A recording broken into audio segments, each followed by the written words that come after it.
Okay, so we start to record. Okay.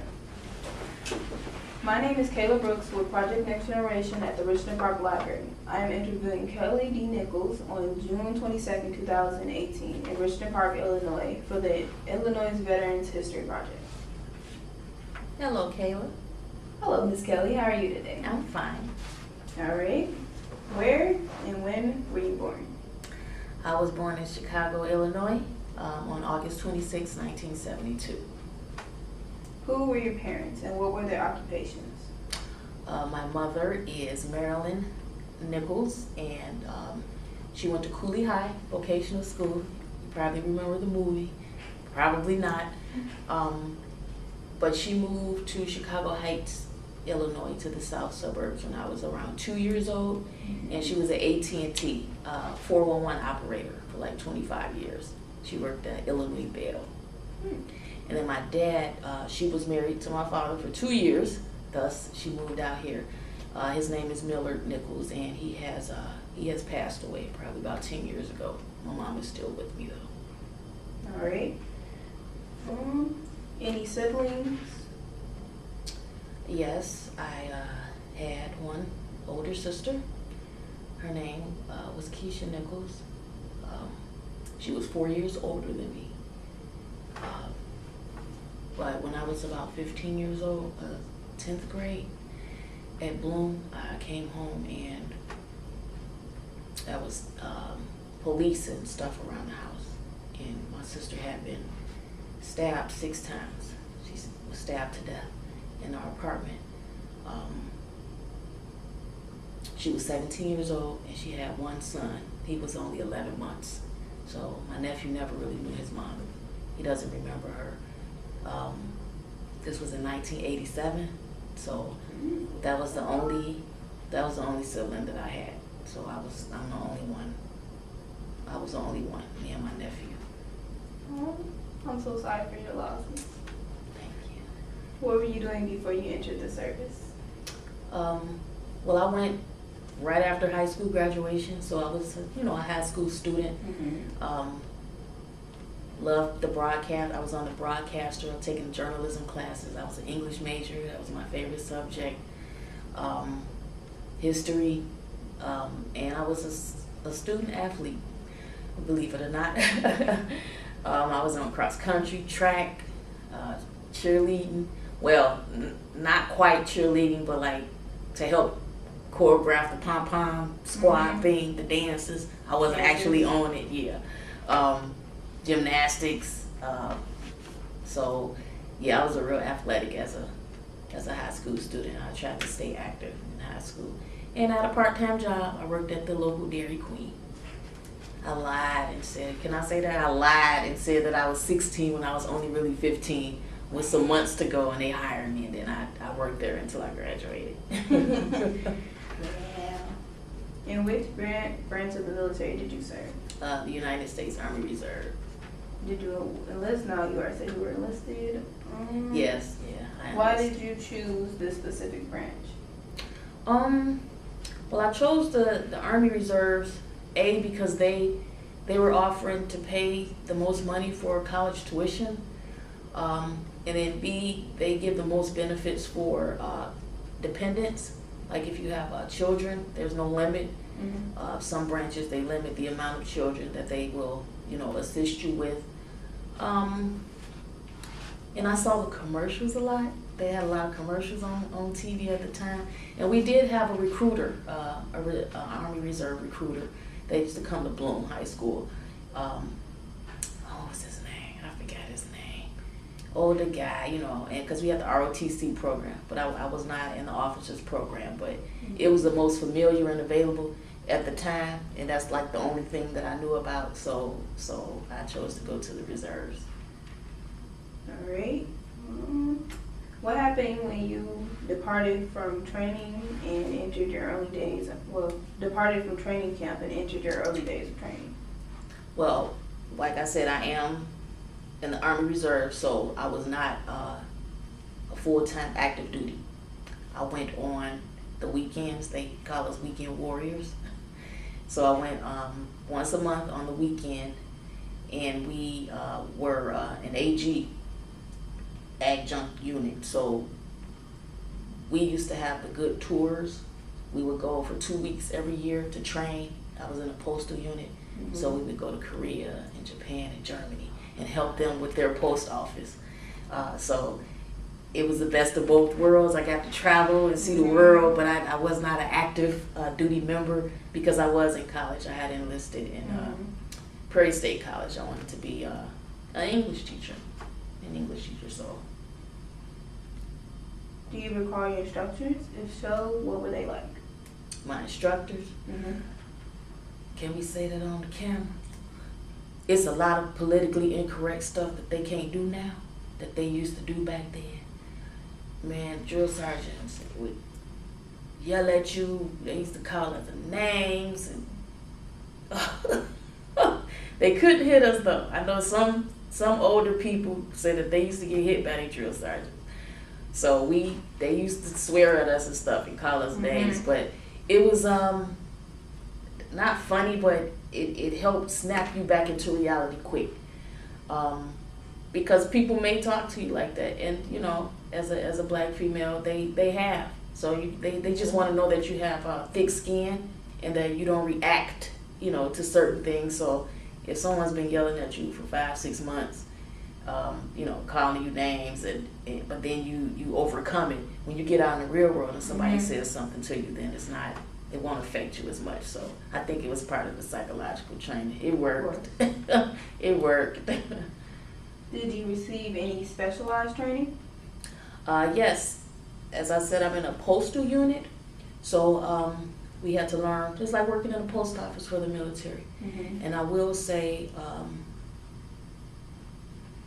well, I will ask a question. Do you get mail at home? Yes, I do. Okay. Would you feel weird if you did not? Yes, I would. Yeah, right? So the postal unit is responsible for the morale of the soldiers. Getting letters and packages from loved ones, keeping up. This was before the internet too, so this is back in 1991 through like 97. There was no internet, so it was traditional handwriting, mailing, you know, postcards and letters. So we were the postal unit that was responsible for that. Very busy, 24 hours, never closed, and you know, we had shifts, but we had to learn. It's called a scheme. We had to learn the country, the postal zip code, and where to toss the mail. If it was domestic, if it was international, if it was suspicious, if we had to, you know, redline it. Some people will go to Korea and purchase lots of purses because a lot of things are made in Korea, so they're cheaper over there. They cost less. And they would mail a bunch home and then come to the States and then sell them, you know, black market. So if somebody was mailing 50, 60 purses, we were like, nah, we were redlining and saying you can't send that through customs. And then I also learned how to type. I had to take a typing test before I graduated. Yeah, we had to know how to type at least 25 words a minute. So as a record specialist, so yeah. So there's some skills that I did not learn in high school that I did learn in the military. That skill. It's not too late. How did you adapt to military life, including the physical regimen, barracks, food, and social life? Okay, it was so fun because I went right after high school. I actually signed up when I was 17. When I graduated from high school, I was 17, and I had to ask my mom to sign for me to go, and she told me to wait till you turn 18. It's only 2 months. Your birthday's in August. You know, I'm not gonna sign for you. So I had to wait 2 months. And then I went right after. I went in September. So I was in basic training from September to January. South Carolina, Fort Jackson, and I loved it. The physical was really easy. I cannot lie and say that now. Like I stopped exercising 10 years ago. But as a high school athlete, it was easy to keep up with the exercises. And I actually used to run and exercise with the slowest boy because the thresholds were different to pass. you know, the boys had to run a little faster in an amount of time. I think they had to run, I don't know, I think it was 2 miles in 15 minutes or something. And the girls had, yeah, and then the girls had, we had to run we had like 18 minutes, so they gave us an extra 3 minutes. And I would always run with the slowest boy. So then I knew that I would be, and I would embarrass them. And I had like red Nikes. I was real flashy. You know, I was a track and a cross country athlete, so it was easy for me to run. Push-ups and sit-ups we had to do. So the physical wasn't really hard. Like I don't think I would be able to do it now. And I had people in my unit that was 40 years old, and they were doing that with us. But the barracks, it was fun. I wasn't a real nice person. I was very strong. I was a natural leader. I was from Chicago. We was in South Carolina with girls from the South and California. Had never seen snow before. Me and this girl from New York. Yeah, we was not nice. We was mean. But not, it was just, they was, you know, people, they whiny and crying and they outside. I think it snowed once, a little bit, and they closed the whole fort down. And I'm like, it was like 60 degrees. It was so nice. So we were not used to that. But I will say that I did form camaraderie. I wasn't always mean. I had to get to know the girls first. And in the military, they make you have a buddy. You have to hook up with your buddy, and you guys are responsible for each other. They call it the buddy system. You can't even go to the washroom without your buddy. If your bed is made up the right way and your buddy's is not, y'all both get punished. If your buddy flunks her physical training test, if she doesn't run, then the other person get in trouble for not helping, train her and making sure that she eat right. So we were responsible for each other. And I remember this girl named, her last name was LaFleur, because we had, you know, everybody was last names. And she was from the South, New Orleans, real nice girl. Talked real fast. But she was sweet and nice, and I took that for granted. So I never really had to do anything because she would do it because she was scared to get in trouble. So but yeah, she became one of my good friends, and I used to take up for it. I didn't let the girls pick on it and stuff, So I had her back, but What about the food? How was that like at first? Oh, we couldn't have sugar. I think I was going through withdrawal symptoms for 4 months. We were addicted to cherry hulls. That was the closest thing that we had to candy. There was no pop, no candy, no sweets. It was good food though, wholesome. Full breakfast, rice and then grits, eggs, bacon, sausage. But they were not big on sweets, and we could not have candy, and we had to drink a lot of water all the time. No juice, water and milk, that's all you could drink. So yeah, that was different. We had to eat healthy, but I will say at that time that was my skin was clear because I was still a teenager. I had acne. It ain't even all that right now because I'm stressed today. I'm going through stuff, but my skin was clear. My hair was shiny and healthy, and I felt better because I had eaten healthy for 4 full months and exercised every day for 4 full months. And I did keep that up for about 10 years afterwards. And then I got married, had some more children, and just like, I stopped going, but I'm gonna get back in the gym. Well, where did you serve? I was in Bosnia, Herzegovina. You may know it as Czechoslovakia. And when the Muslims attacked the Serbs, the United States had to go there.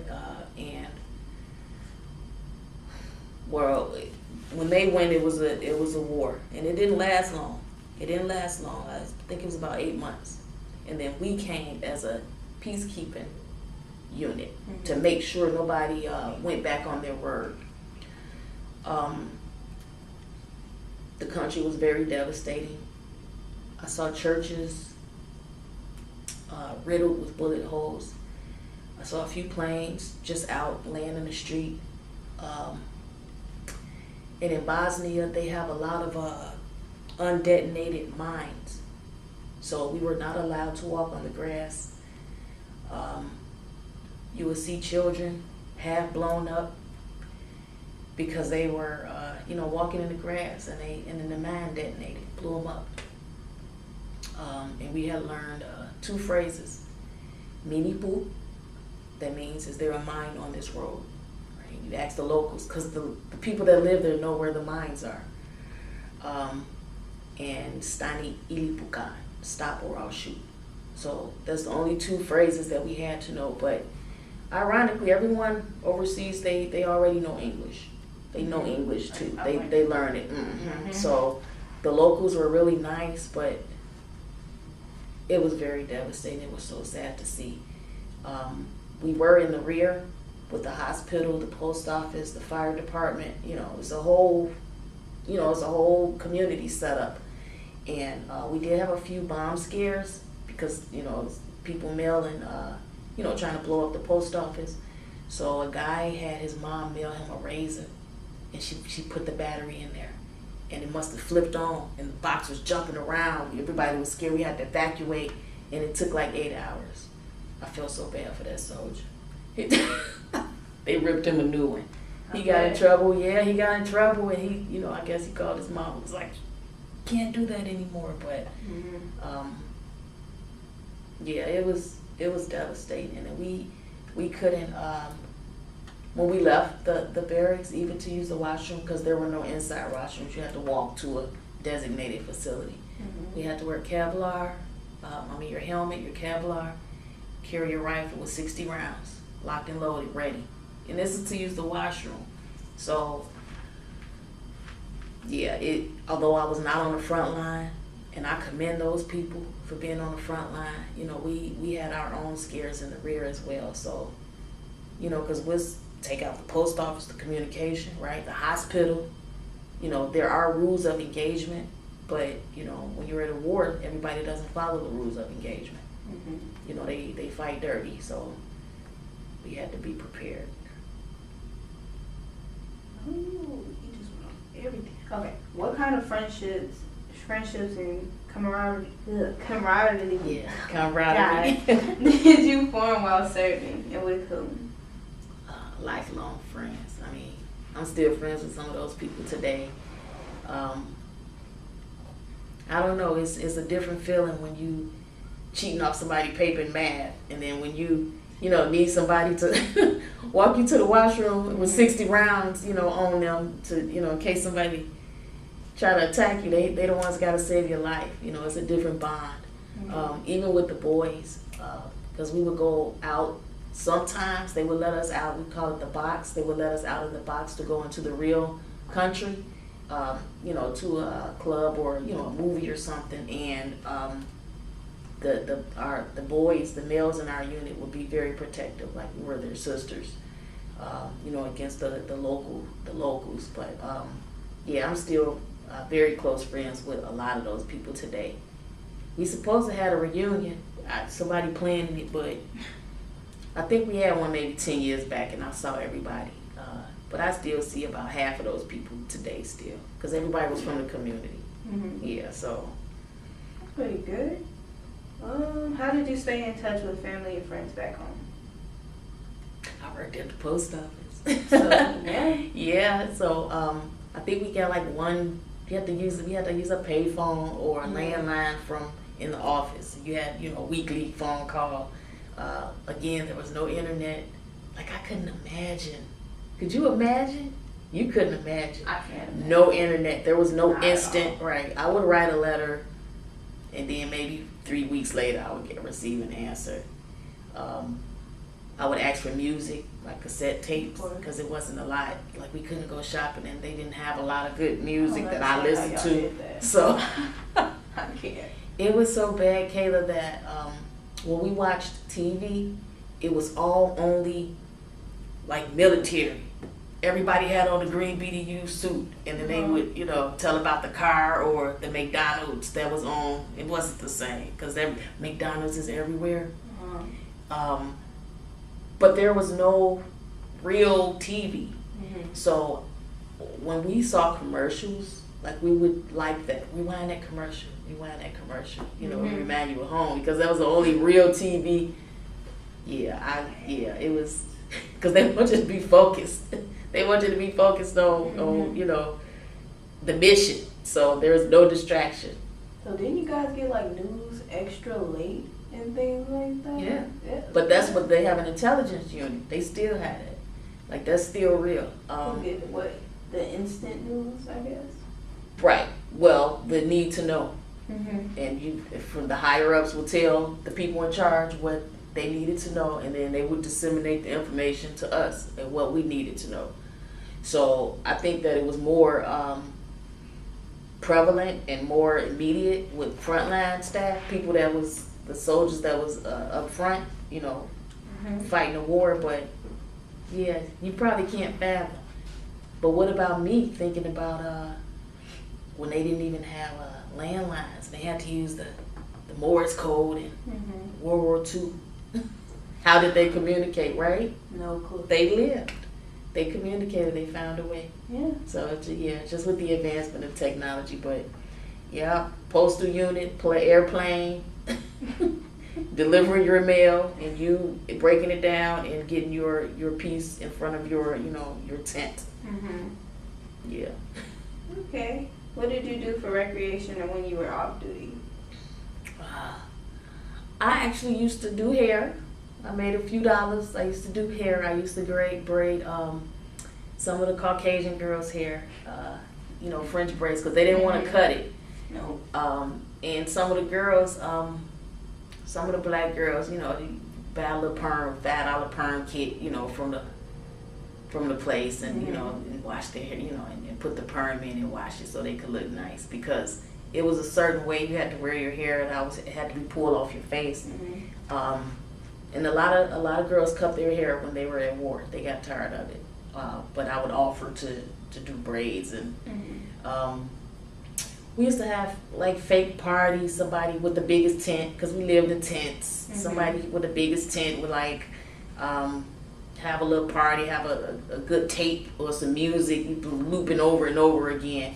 And alcohol was not permitted on base. And some of those guys used to be friends, some of the locals, and we used to look at some of these parties. And I don't know how.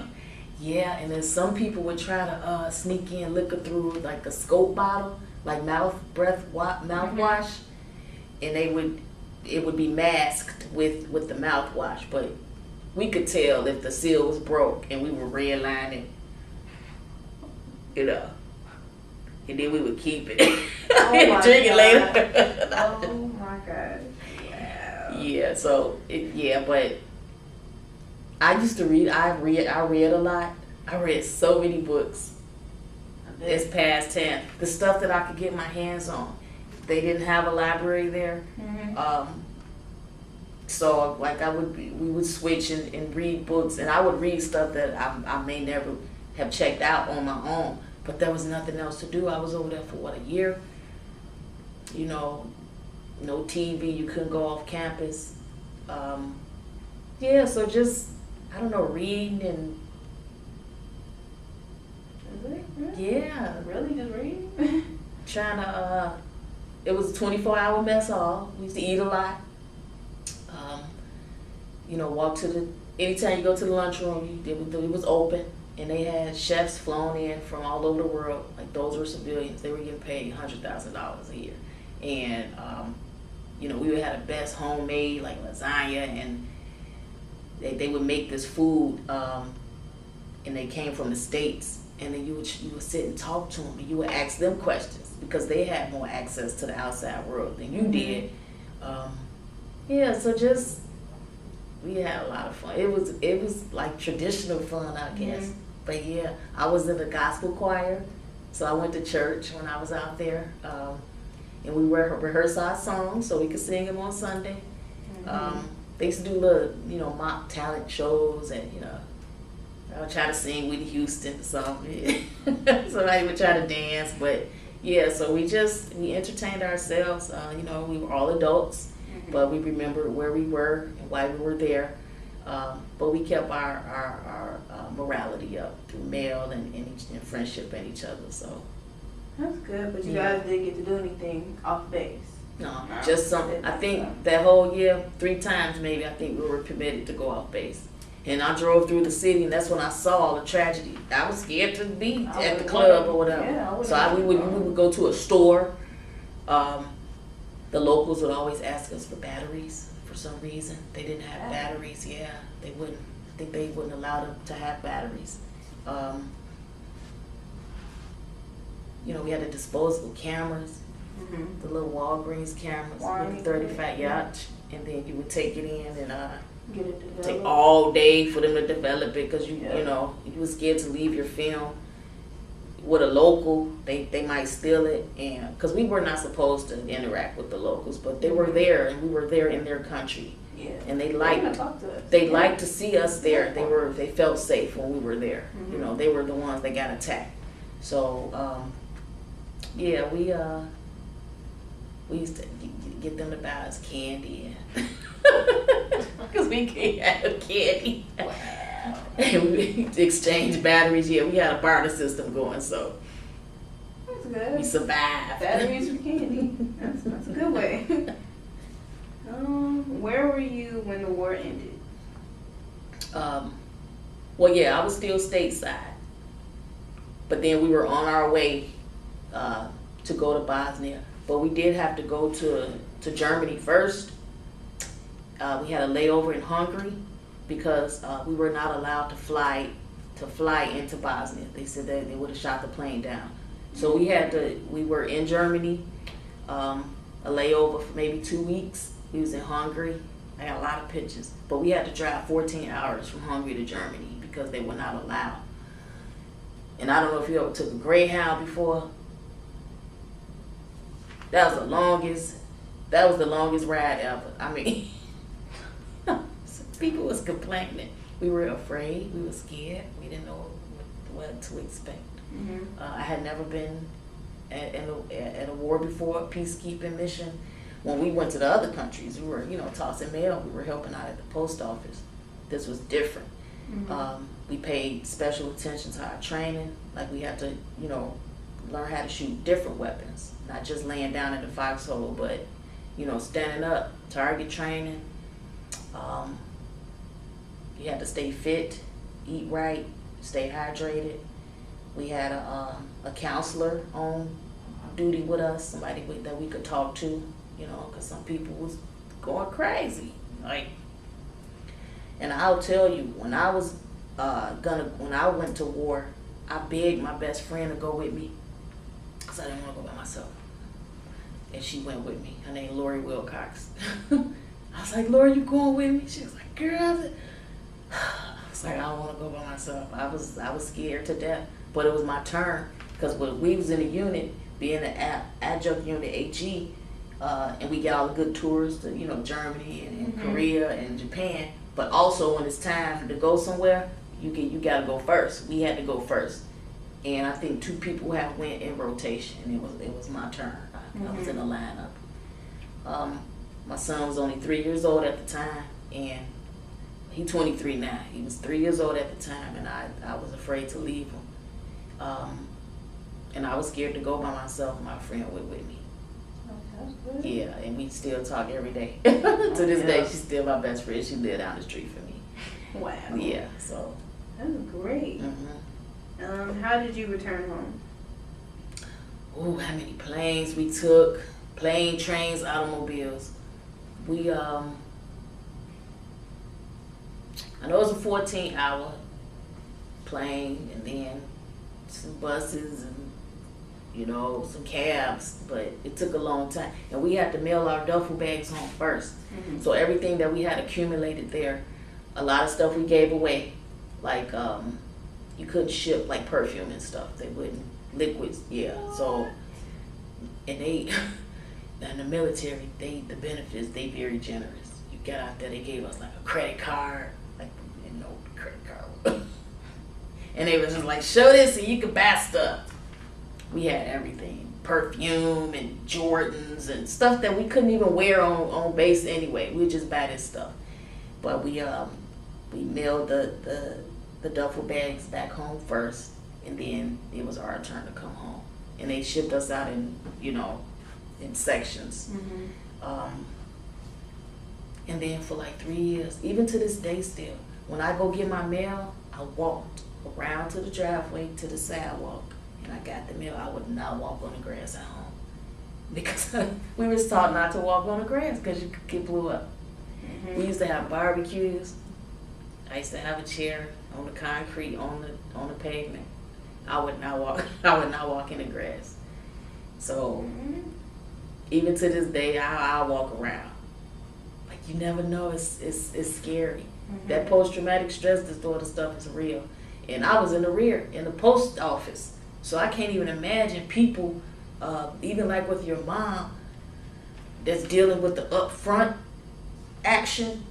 It's real. And before they diagnosed post-traumatic stress disorder, after the Vietnam War, they should have been paying attention to that. A lot of families lost their lives, and the husband, they in jail, so the stuff is real. It stay with you. You experience trauma like that, and not just war, just any life tragedy. But yeah, it does affect you mentally. So I was lucky enough. I did not have any physical, any physical disabilities, but I remember that. I won't.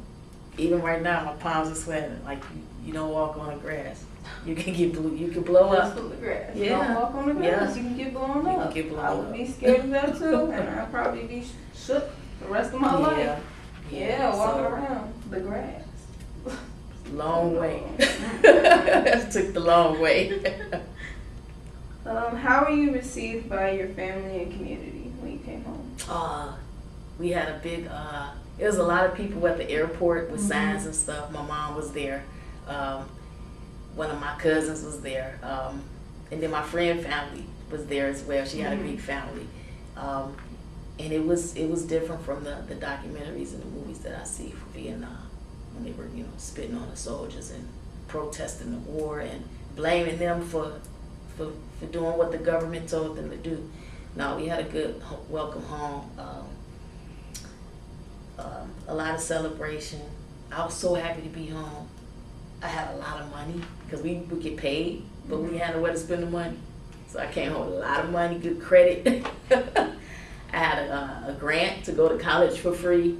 I had the IBG grant to when you buy your first home, you can get some benefits. So yeah, the Army really treated us well.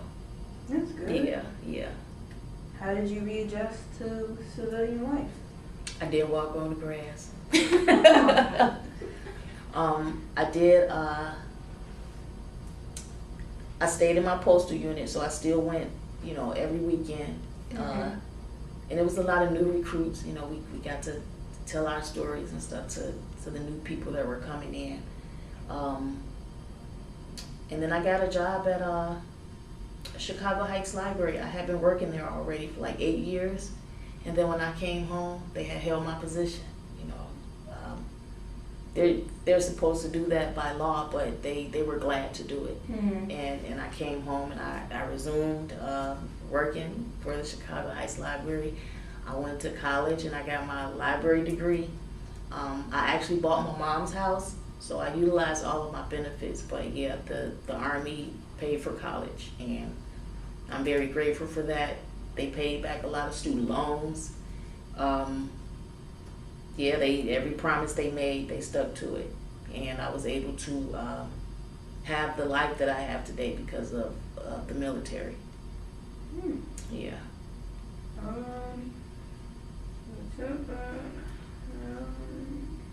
Are you a member of any veteran organizations? Yes, the VFW. I work for Richmond Park Library. I did get my master's in library science. I'm the library director here at the library, and we do have a partnership, a collaborative partnership with the VFW Post 311, which is located in Richmond Park. And your Angela Graham, my youth services librarian, she's also the liaison for the VFW, your mom. And I have to join Chicago Heights VFW. That is where I reside. I've been living out there since I was 2. Mm-hmm. It makes sense, and I know a lot of people that are VFW members there. So, we still all collaborate. But yes, I'm a part of the Chicago Heights VFW organization. All right. Mm-hmm. And how has that been? Is it good? Yeah, they actually offer counseling for us. Mm-hmm. And then talking about it, like right now, you don't think about it, but when you start talking about it, then it still hurts, or you can still feel the fear. And it's good that they offer counseling to get through that. It's a lot of stuff that we experience as young girls we didn't know. And people knew we didn't know. They took advantage of us, we didn't know we were being taken advantage of at the time. But yeah, it's good to have somebody to talk to and to have a professional analyze that for you, and then to have camaraderie of other members that went through the same exact thing. Mm-hmm. Some even worse. Some of them have physical disabilities from the war, and a lot of them are not as well adjusted mentally as mm-hmm. me and my friend and your mom is. But yeah, it's just good to be remembered and to be appreciated, for keeping the peace at that time, for protecting another country. Mm-hmm. So yeah, they cookouts. In the south suburbs, there's always a veterans luncheon or a veterans picnic or a parade. I know in November, Richmond Park does it big. A lot of people in the south suburbs, so we celebrate our veterans. We appreciate them. How did your wartime experiences affect your life? Just elaborate more, because I know you already talked about that. Kind of. Well, actually, it made me a more organized person. Like, you can't be unorganized in the military because they have tricks, and if you mess up, everybody else gets punished. It's not you, everybody else gets punished. And then they looking at you sideways. That's the last thing you want. You want your unit on your team. It's supposed to be the unit against the drill sergeant. But when you mess up and everybody else is against you, you feel like you're alone in this different world, this different country. You feel like you're by yourself. So you try your hardest not to mess up. So I do that now. I try my hardest not to mess up, because if I do, then it'll affect other people. And then even as a department head, or now the library director, that comes into play. I think about that when I'm dealing with my staff. And I take the heat for my staff. I don't throw my staff under the bus. I take the blame. They hear about it later. But I won't sit and tell my board that this was such and such, this was Ashley fault, or this was Angela fault. I say, okay, well, I'll see what happened with that. We dropped the ball, sorry. We're gonna improve, and then I'll meet with them. But no, loyalty. It taught a lot of loyalty, organization, thinking about other people first all the time. That's why I am in a community service profession, as Mm-hmm. a librarian, teachers, the community center. These are service professions where you are not paid what you're worth, but you do think about other people, and you ask yourself a question. If the library was not feeding the kid every day, what would happen? Some people, they come to the library to eat lunch, not to read a book or use the Wi-Fi. They come only for the food, and we are able to provide that for them. And sometimes they get out of school 3:30. They ate lunch at maybe 11:30 a.m. and they're here all day to 8:30 at night, 9 o'clock until we close the library. And nobody's asking about them. These are 10-year-old kids. So at least we know that they ate some type of dinner, some type of lunch after school. before they go home, you don't know what the home life is. But if somebody's showing up at the library every day, it's like we got a core group, about 12 kids. They come every day for the lunch. And it's good to be able to provide that for them. Among other things, like the library is not known for food, you're known for books and information. Mm-hmm. But if we can go that extra step to provide other things that the community needs, to fill the gaps in when they discontinue the art or the music program at the high school, we can do something here. It won't be a full-fledged curriculum, but we can have crafts every week, some type of music program to fill in the gap, because the arts is very important in creating a well-rounded person. It's not all just math and science. You gotta get some art in there, music, crafts, so dance, to have them have a way to express their creativity. So that's what the library should. The library is all things to all people all the time. That's a big job, ain't it? That's exactly what we are. Mm-hmm. We try to be. We strive to be. How has your military service impacted your feelings about war and the military in general? I'm very patriotic. I'm not crazy patriotic, but I'm very patriotic because just like the library feeds the kids, like the Czechoslovakians, they couldn't help themselves. They were attacked. Thousands of people died. It's like you have to have somebody taking up for you, those that can't really help themselves. That's what our United States military is supposed to be. We step in and help people. I won't get political. This video, it is 2018, and Donald Trump is our president. There are lots of surprises and lots of things have changed over the past 2 years. I won't get into it politically, but our military, we're supposed to help other people. We're supposed to treat the people right when they're here and protect them. A lot of that is not happening right now with the immigration laws, but a military is supposed to be for the world, not for our own personal president to use at his will to gain what he wants, as a rich man. So, no, I'm very patriotic. 9/11 broke my heart. Aside from D-Day, that the people experienced, the soldiers, back on December 7th, 1941. A lot of lives were lost when, Pearl Harbor was bombed. And you hear people talk about it, but you don't feel it. And that's how 9/11 is for us. Like, people don't attack the United States. And all those innocent people died from the Twin Towers coming down. And some people that know some people. And the New Yorks, they were related to those people. The New Yorkers, it's so close to home. It's scary. I remember exactly when that happened. It was a Tuesday, and I was working at the Chicago Heights Library in the City Hall, and I said I wasn't coming in today because I had bought my mom's house. My lease does say 9/11/2001. And I was in Homewood trying to sign the mortgage agreement, and it took 8 hours for the paperwork to come through because it was from New York. And I remember it was like 9:30 in the morning, listening to the radio. They said, wow, somebody can't sleep. They crashed into a building. It was jokey like that. The comedian on the airways, it was a joke.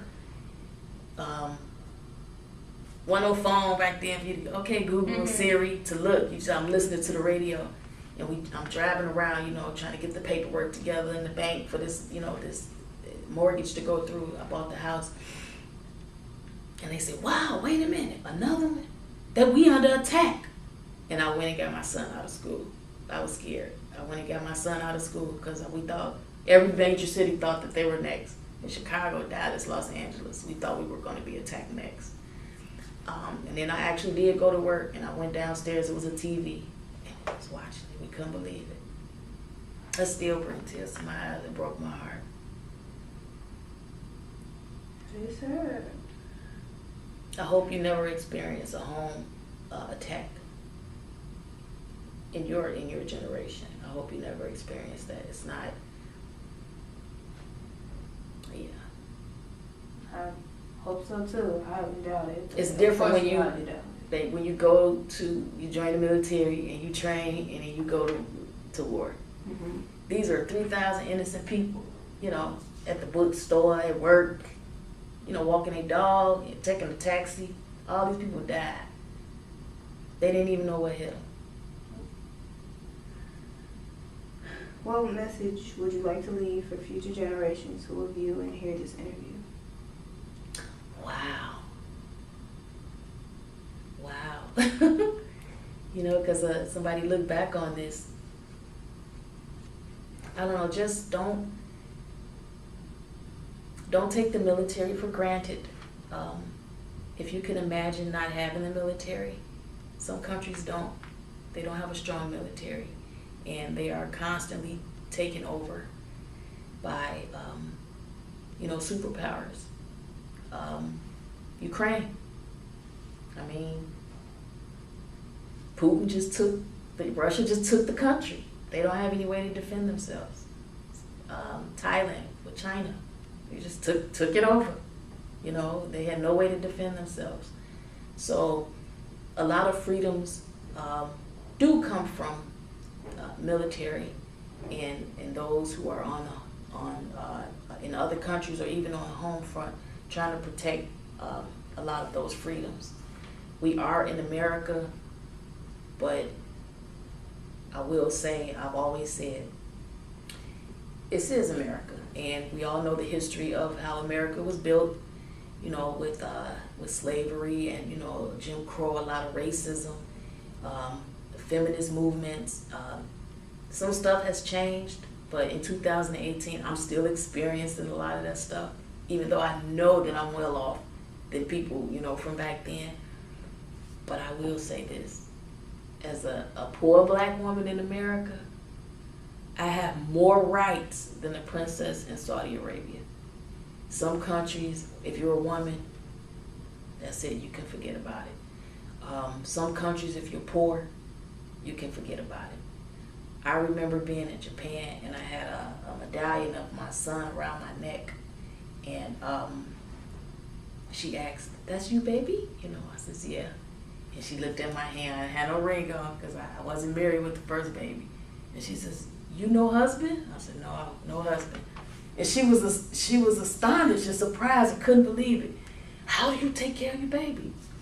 I said, "I got a job. You know, I got assistance. I get food stamps and the government helps me." "Really?" I said, "Yeah." She couldn't believe that. There's no such thing. There was no such thing like that in Japan. There was no way you can have a baby and you're not married. So just even having a baby, which is, you know, on the books now, being challenged today with Donald Trump, you know, so just don't take the military for granted. You can protest a war, but not isolate and demonize the person that's doing it. But yeah, I would rather be a poor black woman in America like I am than anywhere else. I've been all over the world, and, you know, I found a new appreciation for racism and prejudice. It's like if they're not doing any physical harm to you, you have to be a strong person on yourself and not let, you know, sticks and stones break your, you know, bones. So people are going to be who they are. The only person I can control is myself. But I will say that America is the greatest country in the world. And it is true. Even with all of our faults in Donald Trump as the president, even with that. Well, we do have the strongest military, so, right? Don't we? Yes, we do. I know. Just making sure. Is there anything you feel like we have not discussed or should be added to this interview? I miss our 44th president of the United States, Barack Obama, our first black president. Hopefully you're watching this and he was not the only black president. Hopefully we have had other black presidents, even Hispanic. But yay, 2018 rocks. This sucks. It's the best time of your life. Watch. Oh yeah. Yeah. I think it's way better than back then right now. So especially with what you just told me, with Yeah. all this no communication and no internet thing, I don't think I could have did it. And remember, and then I was a librarian back then. Like my job was to retrieve information with no internet. It's a profession, library information science, best kept profession in the world. We teach in a fun way. We teach the community without having to follow the bureaucracy of the state of Illinois. So, future generations, be a librarian. It's the best job in the world. Oh my